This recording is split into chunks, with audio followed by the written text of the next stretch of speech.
Hi, today we are going to review the omega notation. This is the third video in the series of asymptotic analysis.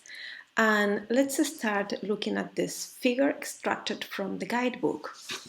And so here we have, this is the function we want to analyze. And the horizontal axis is the argument of the function. In our case, the argument can be no, it's not can be, it is the input data size. And the vertical axis is either the running time or the memory space. And this is the function we are analyzing, in our case, running time or memory space. And what we are interested in is finding a function g that acts as a lower bound for our function. And we don't need g to be lower than our function for all the values of n, but starting from n0, it should be always lower than or equal to our function. If we find such a function, then we can say that our function f is omega of gn.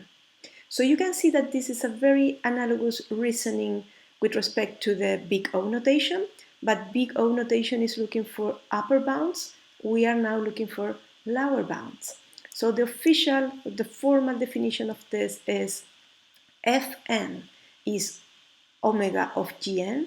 If there exist positive constants C, the constant that is multiplying the G function, and N0, the point where the function is lower than the function we are analyzing, such that our function is always higher than or equal to Gn multiplied by C, for all n higher than n0.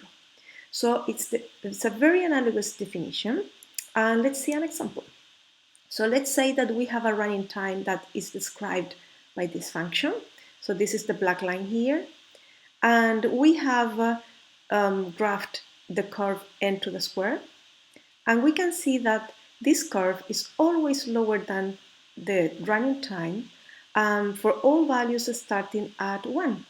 So Tn, our running time, is always higher than 1 multiplied by n to the square for all n's higher than or equal to 1.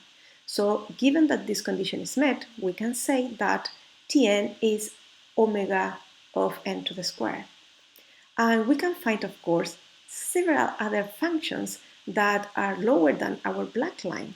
So we have here in the red line n, here, and in the purple line log n, and we can put constant time, and it's always going to be lower than our black line.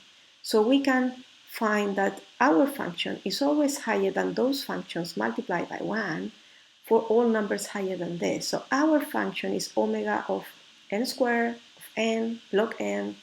So as in the big O notation, the omega notation also refers to a set of functions for which there are constants c and a, such that our function, our running time, or our memory space is always higher than this function multiplied by c for all data size higher than a given number.